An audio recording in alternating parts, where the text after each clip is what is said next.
Bueno,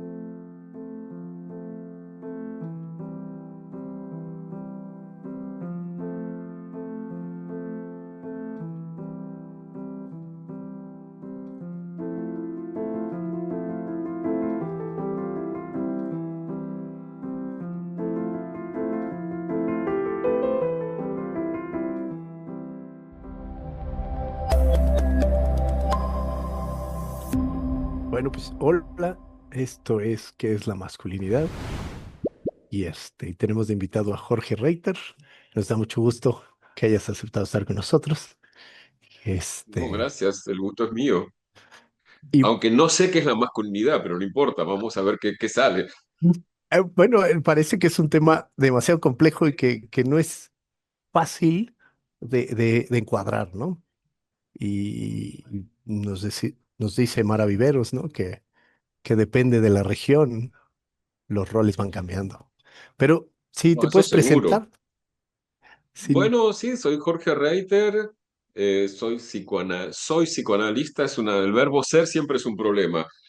Trabajo como psicoanalista, o sea que de a ratos estoy psicoanalista, eh, soy argentino, vivo en Buenos Aires, me gusta la música, me gusta la literatura. No puedo pasar un día de mi vida sin leer literatura, me muero si tendría que leer solo psicoanálisis, me muero si no escuchara música.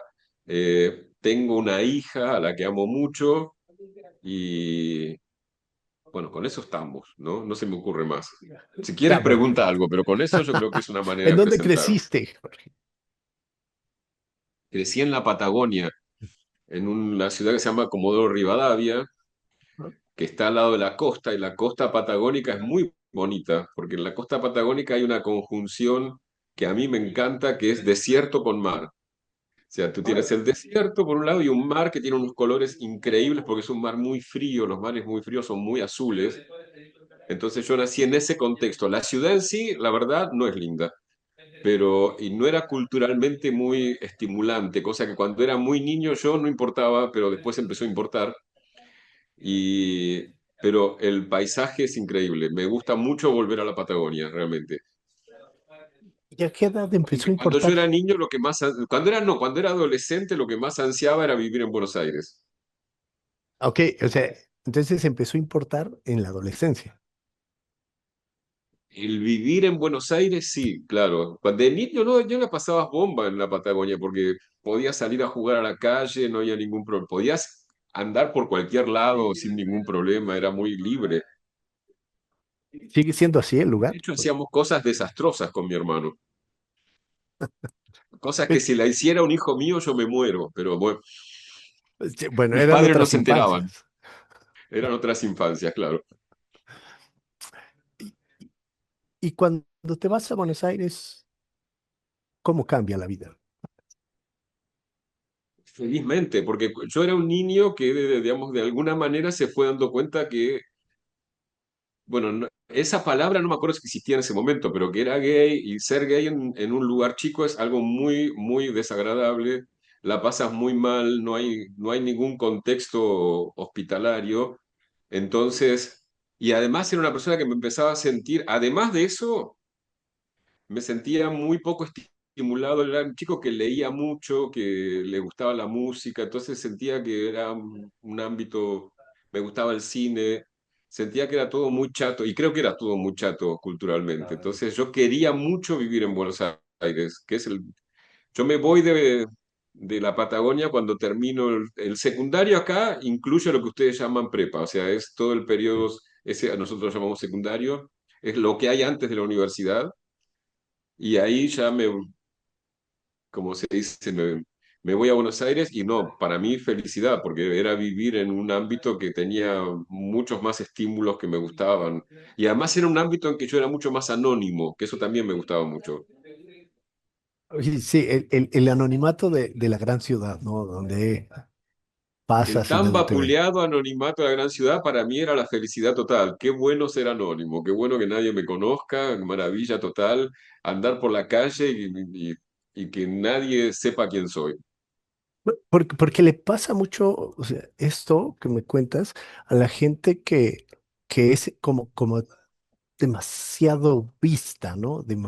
Estigmatizada y por lo mismo demasiado vista. Algo hay en Totalmente, este claro. niño. Cuando tú vives con el temor de la injuria, el anonimato es fantástico porque nadie sabe de ti Y sí, nadie se mete contigo. y nadie se mete contigo, por lo tanto. Y, y, y cuando, empecemos con las preguntas. Y en este Digamos, momento, ¿en qué momento te diste cuenta de que había una forma de ser hombre o de ser masculino? y no sé si me di cuenta en algún momento. La verdad que no. Eh, yo era un niño muy raro, yo era un niño muy freak, muy raro. Entonces, no, digamos, para nada me siento identificado con, que lo escucho mucho, soy analista, escucho en pacientes, ¿no? O en amigos, ¿no? Sin ser, como gente que tenía muy claros los roles masculinos y femeninos desde muy chico, pero yo no recuerdo para nada haberlo tenido demasiado claro. Tampoco recuerdo emociones eróticas en ese sentido siendo yo niño. Yo creo que me di cuenta muy lentamente y con el tiempo que había esos roles. O sea, sí no sé si me daba cuenta. Acá los verbos son complejos, ¿no? Pero sí tenía un montón de indicios que yo no encajaba. Eso sí, había un montón de indicios que me decían que yo no encajaba en algo que yo en ese momento no hubiese nombrado masculinidad, pero si lo leo retrospectivamente, digo, claramente era la masculinidad. No sé si en ese momento hubiese tenido las palabras, creo que no hubiese tenido las palabras, pero tenía esos indicios. Por ejemplo, yo era el típico chico que era muy lector, era muy buen alumno, pero la pasaba horrendo en las clases de educación física, pero muy mal. Y detestaba los deportes, detestaba el fútbol, todos esos ambientes que eran más masculinos, yo me sentía. ¿Existe en México la expresión sapo de otro pozo? No, pero se No se entiende. entiende, es como que me sentía raro, me sentía que yo acá desencajo. Y entonces esto más bien quiero entenderlo como que te Ujú. hacía sentir más que entender que había una forma de ser Me hacía masculino. sentir y me lo hacían sentir, porque claro, yo creo que muchas veces tal vez los otros me leían mejor de lo que yo mismo me leía. Y en general, viste, hay algo que de de la posición que cada uno tiene en la masculinidad que se lee muy fácil. O sea, es muy misterioso porque los indicios a veces son muy sutiles, pero se leen muy bien. Entonces mis compañeros leían que yo no era igual que ellos. O sea, ellos lo leían bien, lo leían bien. Yo no sé si lo leía, si vamos a decir leer algo consciente, no. Ujú. Pero sí, acá tenemos que agregar una variable, digamos creo que forma parte de esto. Si yo me daba cuenta y me aterraba que me gustaban mis compañeros. Y eso lo vivía con mucho terror, porque yo me daba cuenta esas cosas que no se saben cómo se saben, que estaba mal. Yo sabía que eso estaba mal, pero obviamente no lo podía evitar. Esto de saber que eso no está validado por el entorno, ¿no? Claro, tú lo dices de una manera muy académica, pero lo que yo sentía es que estaba mal, no que no estaba validado. Esto está mal, esto no debiera suceder. O sea, lo sentías en ti, más bien. Lo sentía como que algún impulso, por eso yo creo tanto, viste, en el concepto de pulsión, porque realmente era un impulso que yo no podía parar, pero que yo, digamos, no sé, tomarlo con muchas comillas, si hubiese podido lo hubiese parado. Igual esto tomarlo con muchas comillas porque es muy complejo ese tema, sí, Sí, sí, sí. pero seguro me traía un montón de problemas que yo no sabía ni tenía elementos para resolver, entonces claro que quería pararlo. Y que se vuelve muy complejo en la Claro. adolescencia parar Y si esto. hubiese podido, y si hubiese tenido las palabras que no las tenía, hubiese dicho, esto me descoloca respecto a la masculinidad. ¿Cómo? Y que a los hombres les gustan las mujeres. O sea, esto me ponía en un lugar raro respecto a la masculinidad. Sí, o sea, pero te coloca en otro lugar con respecto a la masculinidad. Me colocaba en otro lugar que no era de la feminidad, porque nunca me sentí identificado con lo femenino, tampoco soy ese tipo de personas gays que tienen como identificaciones muy fuertes con algunas figuras femeninas. No, la verdad que no. Este, pero digamos, tampoco era, digamos, una cosa que definía fuerte la masculinidad, o como yo la vivía al menos, era que a los hombres, digamos, les gustan las mujeres y es como parte de, incluso hasta de lo que se exhibe, ¿no? Ahorita que llegas a este punto, entonces, en este ambiente donde creciste, ¿cómo leías lo que se esperaba de un hombre o de un varón? Bueno, por lo pronto sí tenía claro, no sé qué tanto, ya te digo, por cómo era mi casa, por cómo era yo, no, no creo que tenía una idea muy acabada, pero sí tenía claro que se esperaba que esté con una mujer, que eso era parte de lo que te hacía hombre, o por lo menos en cómo yo lo leía, ¿eh? No sé si todo el mundo lo leía así. Pero tampoco creo que era el único, ¿eh? Creo que había un poco estaba en el ambiente. Estaba en lo que yo escuchaba de las charlas de otros. Charlas para nosotros es pláticas, ustedes, sí. Sí, esa sí la ocupamos. Pero entonces, y esto coloca a las mujeres en cierto lugar también, ¿no? Eh, en este apunto que estamos diciendo, sí, claro, como objeto deseable, ¿no? Como causa de deseo y también como trofeo, ¿no? Ujú. Como ratificación, ¿no? Son las dos cosas, ¿no? No, por un lado algo deseado y por otro lado una especie de trofeo, ¿no? De algo que ratificaría la masculinidad. Ok. Y eso, digamos, en un ambiente homosexual, ¿se pierde o no? Lo de las mujeres, No, lo de una pareja como esta ratificación de mi lugar social. ay, qué pregunta tan interesante y no sé si sabría contestarla, tendría que pensar. Eh, Mi primera respuesta de algo que no se me ocurrió nunca pensar, o sea que capaz que cuando, en una hora cuando ya no estemos, cambie la respuesta, pero tengo sí claramente la sensación que no funciona del mismo modo. Me parece que no funciona del mismo modo. Y eso entonces cambia la relación por completo. Eso está muy bonito. Sí, no sé si es bonito o no, pero es como que la textura es distinta, es como, no sé si hay esta ostentación de la. Porque que además, qué se ostentaría en lo gay? Sí lo que está, eso sí está en el ambiente gay, que en ese punto tiene un punto de conexión, que está la valorización de la actividad por sobre lo que llamamos pasividad. Ok. Digamos, así como en los ambientes masculinos, a veces, no te voy a decir que siempre, pero a veces se respira esa devaluación de lo femenino, ¿no? Esa especie casi de misoginia. También está esta cosa, ¿no? De denigrar al pasivo, o sea, el que está en ese rol más femenino. Eso sí existe. Y eso es muy, muy psicoanalítico, ¿no? Como de evaluar, y creo que en tu libro lo expresas, ¿no? De evaluar eh, al, a la posición pasiva ante el deseo. Exacto, sí, sí.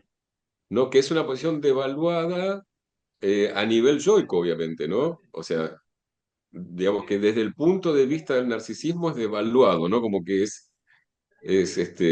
como está devaluada la falta, como está devaluada la carencia, como está devaluado, sí, eh, todo, todo. De hecho, incluso yo creo que conviven actualmente, no sé si en todo el mundo, porque no conozco todo el mundo, pero es muy común que ya conviven dos definiciones de lo que es ser gay o ser marica, como quiera llamarlo, ser joto, ¿sí? Estaría la versión de la modernidad, que es bastante reciente, la que arranca a fines del siglo XIX y de la cual claramente somos herederos. O sea, y somos herederos, digo, por ejemplo, como psicoanalistas, eh, en una parte importante del campo teórico, somos herederos de esta visión donde Joto es marica el que tiene relaciones con una persona de su mismo sexo. Ok. No, esa es una manera de pensarlo. Pero hay otra que es muchísimo más vieja y que para mí, digamos, las dos están presentes, que es Joto el que se deja coger, no el que coge. Como el O lugar sea, pasivo.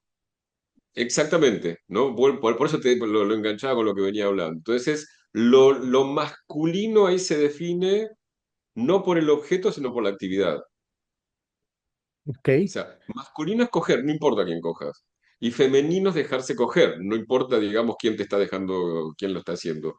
Igual ahí podríamos abrir un capítulo que no lo voy a abrir porque me parece que no soy la persona indicada, pero si esto funciona igual en el mundo lesbiano, que hablen las chicas al respecto. Pero sí, es esta parte de decir, o sea, yo soy el deseante, me coloca en un lugar. Y yo soy el deseado, me coloca en otro, ¿no? Y, Claro, y entonces podríamos decir que, que hay, eh, fuera de una posición psicoanalítica, hay cosas que el hombre debe hacer y hay cosas que le están prohibidas. Fuera de la sexualidad, ¿cuáles eran esas cosas que vivías?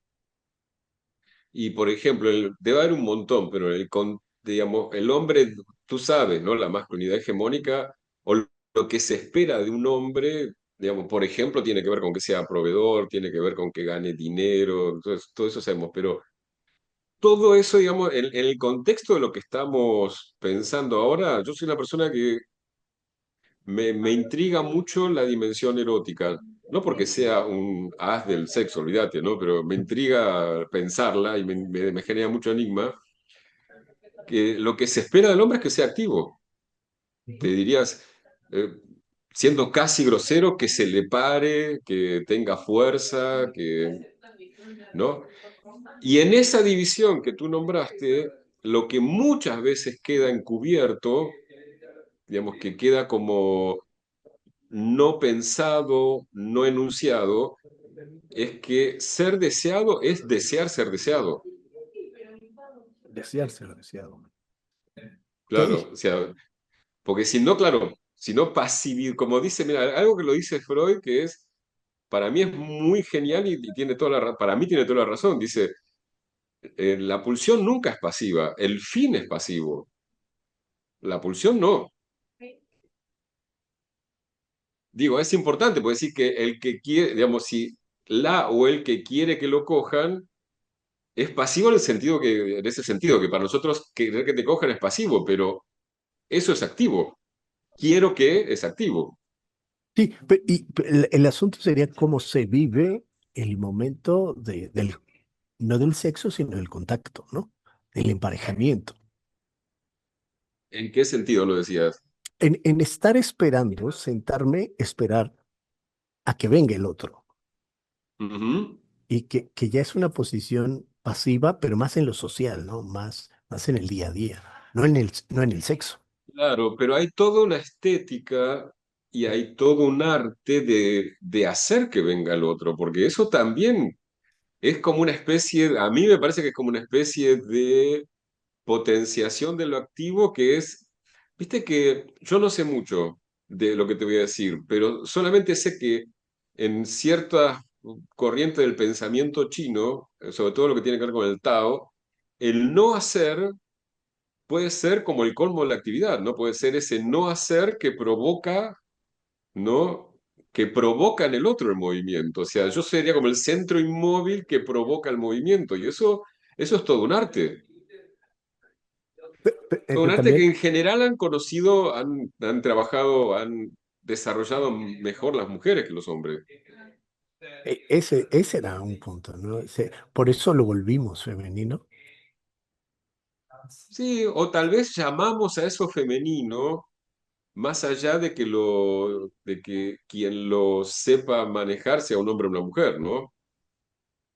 Sí, y Mira, una vez hice una especie de encuesta socrática casera. Le pregunté a mucha gente qué entiende por masculino y qué entiende por femenino, y realmente, digamos, lo que sentimos masculino tiene que ver con la fuerza, tiene que ver con la actividad, tiene que ver con la potencia, lo que sentimos como femenino tiene que ver con el recibir, tiene que ver con otra sensibilidad. A mí me parece que a mí no me resulta un problema. Me parece que el problema es cuando uno cree que lo femenino, que toda mujer tiene que encarnar lo femenino y todo hombre tiene que encarnar lo masculino. No me parece, a mí no me resulta problemático pensar que, que lo que llamamos pasivo es femenino y lo que llamamos activo es masculino. El tema es que después cada uno hará su propio rompecabezas con eso. Como un derecho, ¿no? El derecho de tener la posición que quieras tener. La que quieres tener tampoco es que la eliges tanto, o sea, porque hay algo de la sensibilidad de cada uno que, digo, no es que uno tiene tanta libertad en cuanto a cómo desea, ¿no? Y cómo se posiciona y cómo se relaciona con otros. Y bueno, te voy a mover un poquito. ¿Y cómo ves la idea del límite en la masculinidad? Cuando eras niño y hoy. Ujú. A ver, no sé bien qué responder. Es tan gigante la pregunta, ¿me das un contexto un poquito más para acotarla un poco? Es eh, la idea de la castración simbólica, de entender el límite, mm, Ujú. y la masculinidad, siempre, bueno, hay una lucha entre la masculinidad y el límite, la masculinidad y la castración. Entonces, yo no sé si, mi pregunta va más, si ha cambiado esa castración simbólica en la masculinidad en los últimos años. Porque me parece que va mucho del contexto social en el que se viva. Lo que está permitido, lo que no está permitido, hasta dónde se debe llegar, hasta dónde no se puede llegar.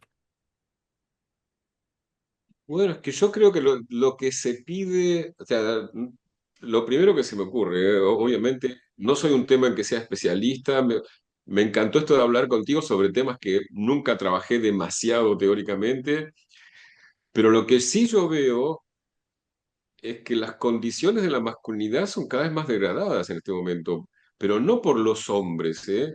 Porque el contexto o espantoso que estamos viviendo, donde cada vez la acumulación de poder y riqueza es entre menos gente, hace que la mayor parte de los hombres no puedan estar a la altura de lo que se sigue esperando de un hombre. Entonces, por un lado, los veo muy limitados, pero no limitados por un acto subjetivo, sino limitados por las condiciones materiales de existencia. Digo, sueldos muy bajos, condiciones cada vez más precarias del trabajo, todo eso obviamente no juega a favor de lo que se espera de la masculinidad, ¿no? Que se espera que sea proveedor, que sea fuerte, que sostenga. Digamos, entonces, por cuestiones que no son decisión de nadie, digamos, aparece una cosa mucho más limitada. Ante eso noto que hay digamos, hay una respuesta que como sucede muchas veces en estos contextos, es la respuesta más fácil, pero es muy nefasta, que es la que tiene todo que ver con esta renovación de la masculinidad, que en verdad es mentiroso, yo creo que no se renuevan, pero como un intento de renovar ideales de la masculinidad de las extremas derechas en el mundo, ¿no? Que es queriendo recuperar una supuesta fuerza que termina, digamos, en discursos como extremadamente misóginos, ¿no? Extremadamente violentos. Pero esa violencia me parece que tiene que ver con una parodia de la fuerza que ya no tienen, ¿no? De alguna manera restituir lo que por ese lado no se va a restituir Que ya no se puede, ¿no? No hay recursos para restituir eso. totalmente. Entonces, claro, hay una apelación a como una especie de idea de un pasado glorioso que habría que ver si tú te metes en la historia, seguramente nunca las cosas son tan gloriosas como parecen, pero sí creo que había un pasado en el cual por cómo, hasta donde yo lo entiendo, insisto, no soy especialista en el tema, pero como era la distribución de la riqueza y del poder en el mundo, había más poder de la generalidad de los hombres. Pero ¿no crees que este poder estaba como basado en una fantasía? O sea, porque no era el poder de los hombres, era una estructura que permitía, ¿no? Claro. exactamente. Yo diría, no era fantasía en el sentido de que esa estructura efectivamente te daba un trabajo más estable, digamos, no a todos, pero a varios, no te daba una previsibilidad, digamos, te reconocía cierto valor, pero obviamente esto, lo que es tramposo, fantasioso es creer que esto es porque porque soy yo, no, es porque el dispositivo, el sistema te lo está permitiendo, claro. porque soy hombre. Creer que es porque eres hombre está complicado, sí, claro. Y Además, si me entonces, dijeras, porque soy hombre en este momento de la historia, bueno, lo consideramos, claro. porque esta estructura me permite, por ser hombre, ejecutar todo esto, ¿no? Exacto. Entonces, hoy en día que esa estructura está totalmente debilitada, que somos demasiados, ya no hay recursos, ya no puede sostenerse como esta idea de masculinidad. Yo creo que no, se está, digamos, es medio insostenible. Una persona, digamos, imagínate que tiene tres trabajos con los cuales no llega a ganar lo suficiente para mantener a su familia y que no le queda resto energético para tener ganas de tener sexo, digamos, todo está complicado, está muy complicado, claro. Y entonces, Y en cuanto a otra cosa que se me ocurre, pero ya como este espacio me lo tomo como para fantasear un poco, ¿no? Respecto del límite, hasta donde yo, por lo menos mis fantasías sobre la masculinidad, no sé, digamos, qué tan compartidas son, qué tanto he incorporado, ¿no? Pero me parece que me parece que a los hombres se les pide al mismo tiempo ser obedientes y transgredir, ¿no? Algo eh, así como amar y obedecer al padre, pero también matarlo. Se les pide como las dos cosas, que no te voy a decir que me parece que está mal que haya esa contradicción, ¿no? La vida está llena de contradicciones, pero me parece que están como esos dos pedidos, ¿no? Un hombre atractivo tiene algo de transgresor, ¿no? El hombre atractivo tiene algo de no ser tan obediente.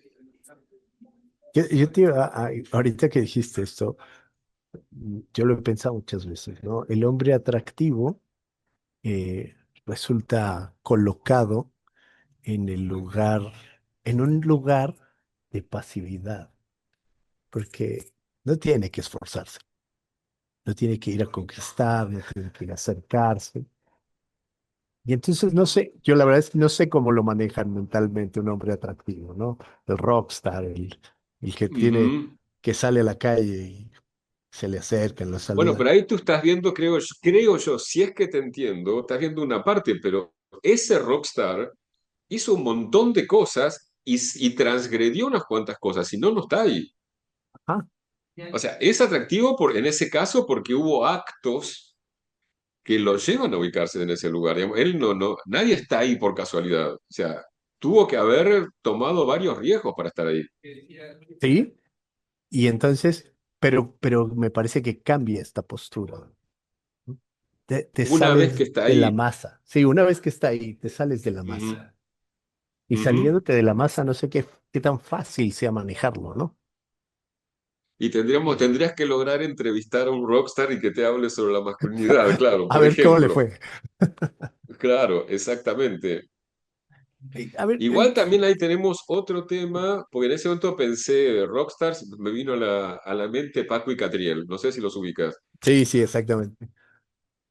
Y yo creo que ya ellos encarnan como otras masculinidades, ¿no? De las cuales mejor que hablen ellos que yo, ¿no? Pero ya no sé si siento que se corren de estos lugares tan hegemónicos de, de masculinidades, bueno, con esas características de lo que entendemos con masculinidad hegemónica. Los veo, no te lo podría explicar muy bien porque es un sentimiento, pero los veo como en otros lugares, ¿no?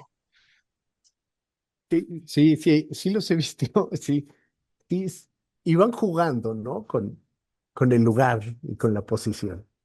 Claro, sí, sí, incluso creo que juegan no sé si lo hicieron, pero no me sorprendería que puedan decir que tuvieron alguna historia gay, por ejemplo. No tengo ni idea si lo dijeron, pero lo podrían decir y no pasaría nada, creo yo. Cosa que con la masculinidad hegemónica sería como un desastre. Entonces, ahí sí se notan cambios de época. Sí, Y entonces, hablando de esto, ¿cómo crees que son las relaciones afectivas de un varón? Y sobre todo, bueno, tú, en un varón gay. Ujú. Pero esa pregunta es imposible responder porque no hay un género, no, no sé, no me imagino que haya una generalidad o yo no la veo. Lo que más veo es que en el mundo gay, pero ahí nos metemos en un tema donde hay muchas complejidades, ¿no? Porque es un mundo que, por ahora el mundo es más gay friendly de lo que era hace 10 20 o 30 ni hablemos 50 años, pero sigue siendo un mundo para heterosexuales. O sea, el mundo sigue siendo un mundo para heterosexuales, aunque hay brechas en determinados lugares del mundo, no en todos, pero lo que yo veo, no estoy diciendo que esto sea más que lo que yo veo, es que es bastante difícil el tema de establecer vínculos en el mundo gay. Digamos, que hay gente que se lleva súper bien con eso, ¿no? Y hay gente que no, y hay gente que lo padece.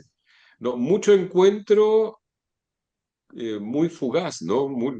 Incluso estas aplicaciones que son un lugar muy común para conectar con gente, buscando vínculos sexoafectivos, creo que la aplicación misma es parte de que los encuentros que se provoquen sean así, todos encuentros no sé si, no, todo está mal dicho, pero muchos son encuentros que terminan siendo muy, muy fugaces. No digo que después no puedan pasar otras cosas, Pero, pero me parece que todavía el mundo gay, como yo lo veo, insisto, porque es tan complejo que a lo mejor estoy diciendo boludeces para otra gente, a lo mejor está en otro momento totalmente distinto, pero lo que yo veo de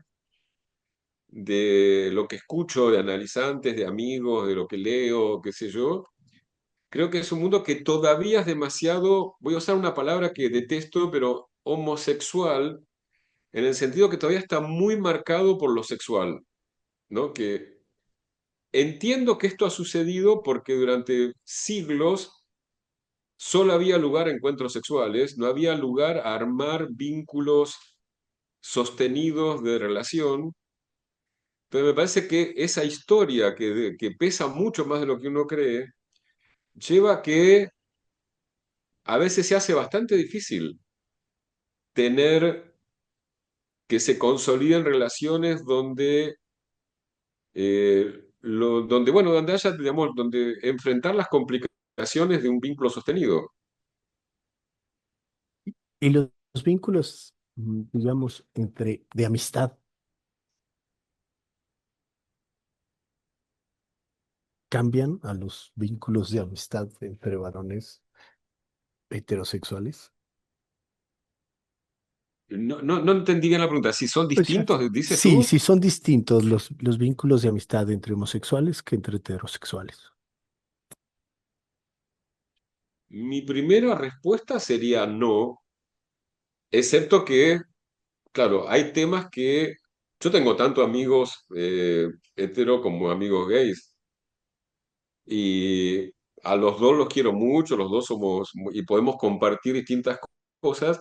Hay cosas de estar en el mundo como una persona gay que los heterosexuales no lo entienden igual, obviamente. O sea, hay algo ahí hay cosas que con una persona gay decís una palabra y ya se entiende. Y, pues, bueno, pero eso tiene que ver con que cada uno está parado en el mundo en determinado lugar y hay cosas que las entiende mejor, obviamente. Y estás hablando de la forma en que te comunicas, ¿no? El lenguaje entre Ujú. unos y el lenguaje entre otros. Claro, y las vivencias de unos y otros, porque eso que se comunica fácil tiene que ver con haber o no pasado por determinadas vivencias, que bueno, eso no lo elige cada uno donde tal vez sí hay una diferencia interesante para lo que tú estás pensando, es que en general, yo, por ejemplo, durante mucho tiempo yo fui y conozco mucha gente gay que no tiene amigos gays, porque uno, digamos, las personas gays no se sociabilizan en ambientes gays, en general se sociabilizan en ambientes heteros. Entonces hay que lograr tener, eso sí que no le pasa a los heterosexuales, ¿no? Lograr tener amigos gays. Y a veces eso es algo que se da y a veces no se da, no todo el mundo logra, ¿no? Esa posibilidad. Y generalmente llega tardío eso, o sea, porque llega, digamos, después que saliste del closet, después de que hiciste cierto recorrido. Entonces, ya, digamos, como las cosas ya se arman de otro modo, ya no son esos amigos históricos, ¿no? Que los tienes hace muchísimo tiempo, sino que son amigos más recientes, lo cual ni está bien ni está mal, digo, la característica es esa. Entonces, los vínculos amistosos a veces, muchas veces se dan después de haber hecho un gran recorrido que a veces fue parecido, porque hay ciertas cosas de la salida del closet o de la violencia homofóbica que con las diferencias también tienen grandes parecidos, pero no se hizo junto. O sea, en algún momento uno se encuentra y descubre o conversa, se entera de que pasó por situaciones familiares, digamos, familiares en el sentido de conocidas, pero no las pasó con. Normalmente uno las pasó con los héteros, porque generalmente las familias tienen una estructura hetero y las instituciones tienen una estructura, y en el colegio la mayoría, en la educación son la mayoría heteros, y entonces ahí sí que hay una diferencia, me parece, en cómo se establecen los vínculos. La mayor parte de las personas, no, yo creo que la totalidad de los varones heteros cis se forman como varones en dispositivos grupales heterosis. Eso no le pasa a las personas gays. Las personas gays se forman como gays en dispositivos heterosis, ¿no? Me hiciste A pensar. medida que pasa el tiempo y con suerte, a lo mejor entran en colectivos gays o en modo, o no necesariamente en colectivos, en modos de socialización, ¿no? Por ejemplo, la gente ahora tiene una suerte que yo no tuve cuando era joven, que me hubiese encantado tener, que es que exista Internet. Me hubiese cambiado totalmente la vida, porque hubiese cliqueado y hubiese empezado a hablar con otros pibes gays, que al menos me hubiese dado una red, no sé si un grupo, pero una red de contactos, ¿no? Con los cuales tener un intercambio que yo tardé años en tener. Es, este asunto me hizo pensar como que no creces con alguien al lado, sino con muchos enfrente. Claro, con muchos enfrente y en un clima donde el mensaje es que tú no debieras ser como eres. O sea, que el mensaje no es, te ayudo a constituirte como la persona que eres, sino tú debieras constituirse como el que no eres. Eso es totalmente diferente. Y es como estar pensando que totalmente no, no en integrarte a un grupo con tu diferencia subjetiva, sino con me voy a integrar a un grupo al que no pertenezco. Y al que al mismo tiempo quiero pertenecer. Eso también es muy importante, porque tú necesitas vínculos, nadie quiere estar absolutamente aislado y solo. Entonces ahí entras en una contradicción, tiene varias capas de contradicción. A ese grupo al que perteneces y no perteneces, porque tampoco es del todo cierto que no perteneces para nada, porque también suponete, cosa que me pasó a mí y a mucha gente, te identificas como varón, aunque no te guste, no tu sensibilidad erótica sea otra. Pero además ahí está la otra complicación que no es menor, que además te gustan. Esos te gustan eróticamente y eso es mal recibido. No sé si siempre es mal recibido, ¿eh? No sé si siempre es mal recibido, porque supuestamente pasan cosas, pero yo siempre fui muy nabo y siempre creí que era mal recibido. O sea, yo viví con el sentimiento de que mis deseos iban a ser mal recibidos. Parece que hay gente más viva que encuentra modos de que no siempre sea mal recibido. Que tiene que ver ya con la habilidad, con la cercanía, ¿no? Con ciertas. Tiene que ver con, yo creo que, por ejemplo, ¿no? Si yo hubiese tenido esa posibilidad de tener internet, hacer vínculo, hablar con otros, no estar absolutamente solo con mis sentimientos, con el sentimiento y creo que la realidad de que no tenía con quién hablarlo, bueno, hablando con otros uno se aviva y se empieza a dar cuenta de cosas de las que solo es muy difícil darse cuenta, digamos. Por lo menos en la generación mía y creo que en varias generaciones posteriores, No sé cómo es con la gente más joven de ahora, pero la infancia, adolescencia, las personas gays, en un sentido es absolutamente solitaria. Yo creo que ahí Internet cambia mucho, creo que cambia mucho, pero digamos, lo que yo he vivido, lo que ha vivido mucha gente que no es joven ahora, es que es una infancia extremadamente solitaria. Y eso no es bueno. ¿Y qué Eso no, porque piensas? uno solo, y porque digamos, el hecho de pensar siempre es en diálogo, como estamos haciendo ahora, ¿no? Cuando no hay ese diálogo, tú no puedes pensar, y no poder pensar es no poder pensarte. Entonces eso achica un montón las posibilidades subjetivas. Y de crecimiento, ¿no? Para un niño. Claro. ¿Y qué piensas Mira, hay de... un libro que yo recomiendo mucho, siempre lo recomiendo mucho porque me parece que es fabuloso, que se llama Para acabar con Edible Girl, que es de Luis Edouard, que es muy interesante, porque él es un chico marica en una sociedad obrera. Esto es muy importante porque ahí se suma el problema de ser marica con el problema de ser pobre, los dos son muy complejos, ¿sí? En un contexto, digamos, muy machista y muy normativo, donde lo que se ve ahí claramente, son dos cosas que son las dos muy interesantes, ¿no? Primero, los esfuerzos denodados que él hace por encajar en la masculinidad hegemónica, porque él necesita tener vínculos, él necesita no estar solo, como no sé si todo el mundo, pero es lo más común. Y al mismo tiempo, lo que él plasma maravillosamente en el libro es cómo esa masculinidad hegemónica nunca le cree. Siempre sabe que él no es uno más. Lo aceptan, pero no como uno más, porque él no es uno más, aunque él quiere ser uno más, hasta que en algún momento, como es tan común, se da cuenta que eso no va a suceder, que él nunca va a ser uno más y que empieza a tener otra potencia, una potencia que tiene, no me acuerdo si cómo está en el libro ahora, la verdad, pero en general tiene mucho que ver con descubrir que hay otros, que uno no está solo. Me Porque llevaste a fíjate, hay pensar, algo, ¿no? Para las masculinidades no se constituyen a sí mismas individualmente. La constitución es colectiva.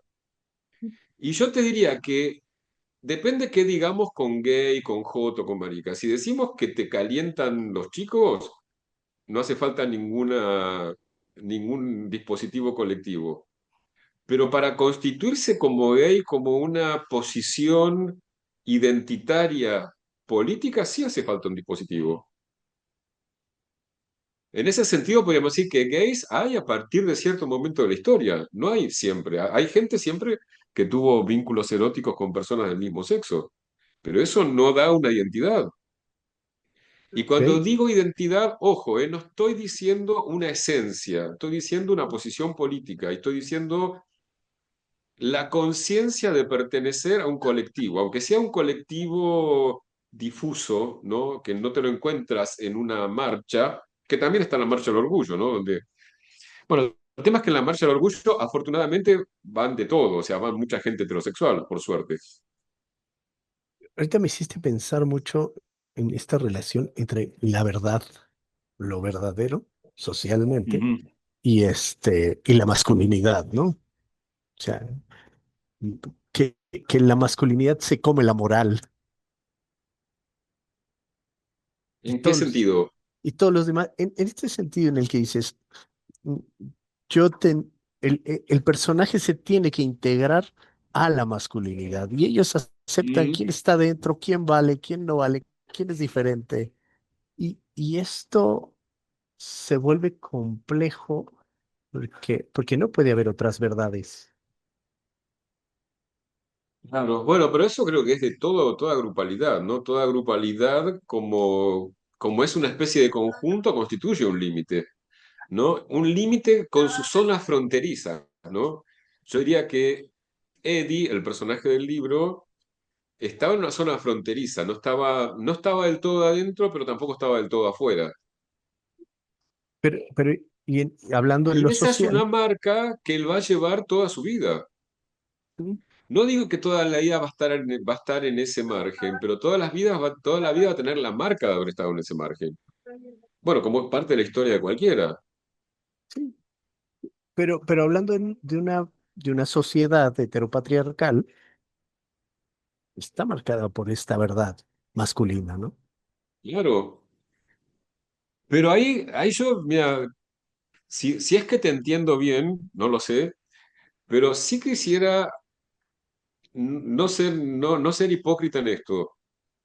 Toda sociedad tiene sus normativas. No es imaginable que haya un colectivo que no tenga normativos. Lo que sí puede haber, y esto me parece que hace la gran diferencia, pero la gran diferencia, es que haya colectivos donde los que están incluidos en ese colectivo tengan la posibilidad de cambiar esas normativas, de que no volverlas extremadamente rígidas. Eso sí puede pasar, ¿no? Que sean normativas que se puedan modificar o que sean normativas y que además digamos, donde quién lo que puede cambiar es cuáles pueden ser los agentes de esa modificación, ¿sí? Creo Creo que esto yo que ayuda. tanto desde el feminismo como desde los colectivos LGBTQ, y a las siglas que tú quieras poner, digamos, han hecho una interpelación a la sociedad, incluido, digamos, obviamente la masculinidad,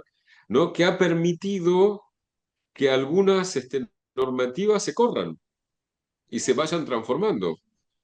El desafío que tenemos hacia adelante, me parece a mí, es si esto va a terminar en el cuento de la criada o en un mundo donde más gente pueda tener más libertades para poder vivir su sensibilidad. Esa es una gran pregunta que nos plantea este tiempo. Y hacia los varones, ¿qué crees que sea como el gran reto? Los varones cis, No sé, no me siento autorizado a responder esa pregunta de una en manera lo seria. personal, en lo personal. Y yo creo que no tengo una dimensión, no sé si alguien tiene una dimensión de cuántos varones están en esta especie de intento de una ¿cómo se dice? Restablecimiento conservador, y cuántos están abiertos a, a que haya dispositivos menos opresivos con otros colectivos. Obviamente lo que yo quisiera es lo segundo, digamos, lo que quisiera que haya, que ojalá las masculinidades puedan mantener, digamos, puedan encontrar formas de masculinidad que puedan ser menos violentas con otras masculinidades y con otros colectivos. Ojalá para ser hombre no tengas que matar a una mujer, ojalá para ser hombre no tengas que injuriar a un joto. Sí, sí, sí, dejar de violentar sería, bueno, un gran Claro, principio. claro, exactamente. No sé, que pueda haber un jugador de fútbol gay fuera del closet sin que lo hostiguen, ¿no? Me parecería que sería un mundo más interesante. Si va a suceder o no ese mundo, no tengo la más pálida idea. Puedo decir lo que yo quisiera. Pero a su vez también aclaro esto, ¿no? No es que yo quiero que no haya masculinidades. Che, me gustan los hombres. O sea, no es que no quiero que haya masculinidades. Quiero que haya masculinidades, digamos, que puedan vivir la masculinidad sin tener que ser tan violentos, que esa es una violencia. Mira, para mí la que tiene un análisis absolutamente brillante de un aspecto clave es Rita Segato. Cuando ella habla de este mandato de masculinidad, que creo que ella tiene totalmente razón, que la violencia que la masculinidad ejerce sobre otros la ejerce, esa masculinidad la ejerce sobre sí misma. Tiene un costo alto para los propios varones, que lo pagan en vidas directamente, si lo miras como desde el colectivo, ¿no? Sí, sí, diferente. Fíjate que me llevó, ya para terminar, te iba a preguntar más o menos algo sobre esto, ¿no? Si encuentras una diferencia sobre todo en la clínica, entre la masculinidad como esta posición social, como este mandato, y realmente las experiencias subjetivas de los hombres, de tus pacientes, ¿no? Uf, claro, por suerte siempre hay una brecha, ¿no? Siempre nadie responde por suerte 100% a los mandatos. O sea, donde hay un sujeto va a haber falla, por suerte. Y, digamos, una gran diferencia, y eso se nota mucho en la clínica, pasa por qué vas a hacer con esa falla. ¿Vas a insistir una y otra vez en borrarla o la vas a convertir en perdón, en una potencia? Y esa es la gran diferencia, ¿no? Si por ejemplo, ¿no? Ya que hablamos de este texto de Luis Eduard, ¿no? Si la falla, digamos, si su no encajar mientras trató de borrarlo fue una tarea inútil porque no podía borrar esa diferencia. Cuando decidió hacer algo con esa falla, él se volvió la persona que es, ¿no? Con toda su potencia. Pero mira, por suerte, incluso las personas LGBT son la prueba contundente de que los mandatos fallan, porque ser LGBT es fallar a los mandatos hegemónicos, ¿no? Pero bueno, ahí aparece un sujeto. Eso es lo que hace que no seamos las marionetas del poder, ¿no? Nuestra falla indica que hay algo en nosotros que resiste, ¿no? Este concepto de resistencia que es tan trascendente, tanto en el discurso del psicoanálisis como en Foucault, en su analítica del poder, ¿no? En esa resistencia es donde estamos, donde aparecemos como algo que no es solo lo que el poder pide que seamos. Entonces, tendríamos que hablar con los varones sobre su propia resistencia. Totalmente. Bueno, tú vas a hacer el ciclo, así que ojalá encuentres, seguro vas a encontrar varones con ganas de hablar de esto, ¿no? Lo que sería absolutamente fabuloso, pero no sé si se prestaría, es hablar con un incel, por ejemplo, ¿no? Habrá que ver la oportunidad en el futuro, pero sí estaría bastante Claro, sería interesante. interesante escucharlos, ¿no? A ver cuál es, cómo viven ellos esta masculinidad. Pero no, claro, digo, no sé si se prestaría porque tengo esta duda de si alguien que está en esa posición se prestaría a una interrogación como la que tú quisieras llevar adelante, ¿no? Bueno, Porque prestarse a esa interrogación ya es animarse a que aparezca la grieta en el discurso. sí, ya es poner tu discurso en riesgo, ¿no? Exacto, y ahí, bueno, ya tendrías que buscarte un incel que esté dispuesto, ¿no? A poner su discurso en riesgo. No sé, tal vez exista. Esperemos que Que llegue. escriba acá abajo, que escriba, si hay alguno que lee esto, que lo escriba acá abajo. Está bien. Pues muchísimas gracias, Jorge. Ya se nos acaba el tiempo, así es Gracias a que ti. si quieres Espero haber terminar con algo, aportado algo, no tengo mis dudas, pero no, espero que sí. hombre, ¿quieres terminar diciendo alguna reflexión o algo? Eh, no, creo que no tengo una reflexión, porque fue todo muy interesante y me parece que lo fui diciendo a medida que hablamos. No sé, no se me ocurre una reflexión de cierre. Me encantaría, te juro que me encantaría tener una reflexión de cierre, pero no se me ocurre. No, hombre, Jorge, es una O delicia sea, platicar contigo. o la reflexión de cierre sería, bueno, que cada uno trate de vivir su masculinidad, su feminidad o su no binarismo como se le cante el orto, como se dice en Argentina. Bueno, pues muchísimas gracias y gracias por No, escucharnos. gracias a Aquí ti, llegó hasta el gracias a final. ustedes. Hasta Este, luego. bye.